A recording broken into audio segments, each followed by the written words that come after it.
he does make a point that we should also say Sabin is live and live vaccine and Salk is inactive. Is inactive, as we say in the laboratory. All right. How many was it? They ask. Well, how many people know that the European epidemic of polio, there were about 20 or 30 cases in this country. Now, of course, the American doctors will argue that the reason why polio disappeared in this country was because of the vaccine.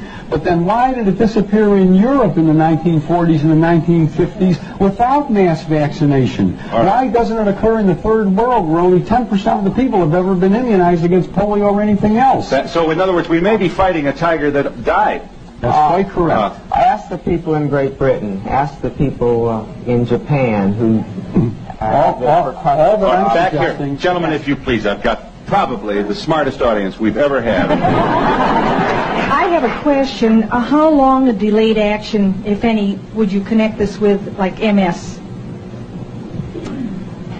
Is MS a possibility? Would multiple sclerosis be one of the possible results? As a matter of fact, there's a new publication that just came out from John Hoffman, who's a close associate of Tony Morris's, that gives the references linking MS in later life to the early introduction of live virus vaccines like measles and like some of the others that are live viruses. Now, at the present time, I would recommend that anybody who has MS or amyotrophic lateral sclerosis or any of those degenerative neurologic conditions of later life carefully review their vaccine histories. I would also like to comment to that, because in connection with my case, I've been doing some research. Let me tell him once again, Ms. Gundy, that you are a Guillain-Barré victim contracted following your receipt of the swine flu vaccination. Yes, and I am in the process of writing a book about my experience, and in the process I've done considerable research.